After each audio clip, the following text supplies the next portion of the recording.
파문이 된다는 건 교회 행사에 일절 참여할 수 없다는 뜻입니다. 오늘날의 우리들에겐 별게 아니라고 생각할 수 있습니다. 하지만 중세라면 이건 완전히 다른 얘기입니다. 중세 시대엔 일반인은 물론이고 귀족도 심지어 왕들도 교회에서 파문될까봐 늘 두려움에 떨었습니다. 도대체 파문이 되면 어떻게 되기에 그랬을까요? 파문은 영어로 excommunication입니다. 이는 커뮤니언이란 단어에서 나왔습니다. 커뮤니언은 가톨릭의 영성체 혹은 성찬식입니다. 예수가 처형되기 전 제자들과 가진 최후의 만찬을 기념하기 위한 교회 의식입니다. 영성체에 참여한다는 것은 포도주와 빵을 통해 예수와 한 몸이 된다는 뜻입니다.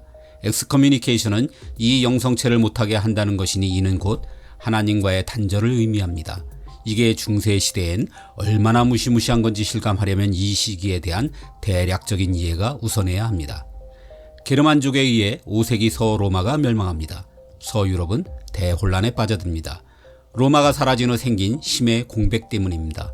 그 자리를 차지한 게 기독교입니다. 로마는 멸망했지만 로마 문명의 유산을 보존한 기독교 조직은 고스란히 유지된 덕입니다. 이때부터 기독교는 유럽인들의 생활 전반으로 깊숙이 스며들게 됩니다. 이후 르네상스라는 새로운 질서가 만들어지기까지 무려 1000년간이나 중세가 이어집니다. 하지만 로마 교황청은 직접적인 군사력이 없어서 늘 불안해했습니다. 로마 같은 든든한 버팀목이 반드시 필요했습니다. 마침 등장한 게 게르만족의 프랑크 왕국입니다. 특히 8, 9세기의 샤를마뉴는 로마 영토의 대부분을 회복했습니다. 늘 바바리안이라고 멸시받던 게르만이 유럽의 새로운 지배자로 떠오른 것입니다. 로마 교황청은 즉각 샤를마뉴에게 세례를 주고 서로마 황제로 선언합니다. 그리고 샤를마뉴가 죽은 후엔 동프랑크의 오토 대제를 신성 로마 제국 황제로 옹립합니다. 이렇듯 가톨릭이 중세를 지배할 수 있었던 것은 게르만을 기독교화한 게 결정적이었습니다. 신성 로마 제국을 뒷배경으로 둔 로마 교황청은 거칠 게 없었습니다. 물론 교황과 황제 사이에 묘한 알력과 신경전도 있었습니다. 하지만 11세기부터는 종교의 우위가 뚜렷했습니다. 교황은 태양, 황제는 달이라는 말이 세간에 노골적으로 돌았을 정도입니다. 중세가 진행되면서 봉건제가 정착된 것도 기독교에게 무척 유리한 환경이었습니다. 이는 권력이 황제가 아닌 영주로 잘게 나눠져 있다는 뜻입니다. 하지만 기독교는 장원의 작은 교회에서부터 로마 교황청까지 이어지는 초국가적인 조직을 갖춘 유일한 존재였습니다. 교회의 힘이 점점 더 커지면서 교회는 재판권도 가졌고 광대한 땅도 소유했습니다. 태어나서 죽을 때까지 개인의 모든 일상사도 교회가 관장했습니다.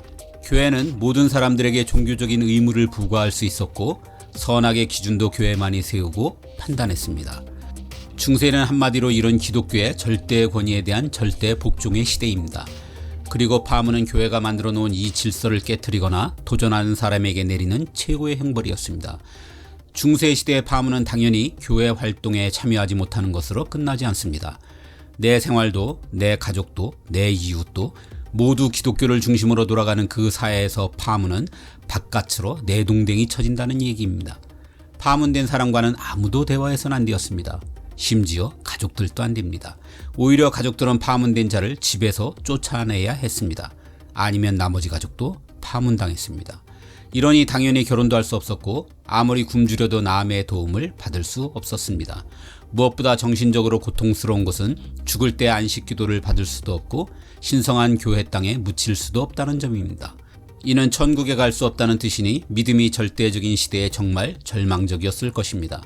파문이 정말 무서운 것은 이게 종교적인 처벌로 끝나는 게 아니라 세속적인 처벌로 이어진다는 것입니다. 나라마다 기간은 조금씩 달랐지만 파문된 자는 대개 4개월 내에 회개하고 교회의 용서를 받아야 했습니다. 그렇지 않으면 세속 권력은 파문된 자를 체포해 재판에 넘겼습니다. 이럴 경우 재산을 모두 몰수했기 때문에 귀족과 봉건 영주들이 파문을 더욱 무서워했습니다. 게다가 파문된 자는 임의로 죽여도 큰 죄가 되지 않기 때문에 정적들에 의해 살해되는 경우가 많았습니다. 왕이라고 예가 아니었습니다. 왕이 파문되면 봉건제 하에선 봉신이 군주를 보호할 의무가 없어집니다. 왕의 자리를 노리는 사람은 늘 많게 마련입니다. 이 대표적인 사례가 너무나 유명한 카노사의 굴욕입니다. 11세기 로마 교황 그레고리오 7세는 신성 로마 제국 황제인 하인리 4세에게 공직자의 임명권을 돌려달라고 요구합니다. 황제는 이를 거부하고 교황을 해임해 버립니다. 그러자 교황은 이에 맞서 오히려 황제를 파문해버립니다. 여기에 각 제후들이 동조하고 나섰습니다. 졸지의 하이니 4세는 황제의 지위는 물론 생명까지 위태로워지게 되었습니다. 이에 교황이 머물던 북이탈리아의 카노사에 가서 눈 오는 날 맨발로 3일간이나 빌어 간신히 용서를 받았습니다. 이렇듯 파문은 신성 로마 제국의 황제를 날릴 수 있을 정도로 힘이 어마어마했습니다. 그 황제가 복수하긴 했지만 힘의 균형추가 교황에게 넘어갔다는 건 이제 분명해졌습니다. 11세기 말에 십자군 전쟁을 시작할 수 있었던 것도 강화된 교황권 덕택입니다. 세속 군주들이 십자군 전쟁의 이의를 제기할 때마다 교황들은 전가의 보도처럼 파문장을 꺼내들었습니다. 황제마저 꼼짝하지 못하게 했던 파문의 위력은 십자군 전쟁의 패배로 교황의 권위가 실추하면서 함께 추락하기 시작했습니다. 종교가 아닌 정치, 경제적인 문제로 파문이 남발됐기 때문에 세속 군주들의 반발도 잇따랐습니다. 결국 르네상스가 일어난 14세기 후반부터 파문은 더 이상 그 이전의 권위를 가질 수 없게 되었습니다. 그 후 영국의 헨리 8세는 파문을 당하자 아예 성공회를 만들어 가톨릭에서 독립해버렸고, 루터는 파문을 당했지만 아예 전면적인 종교개혁에 나섰습니다.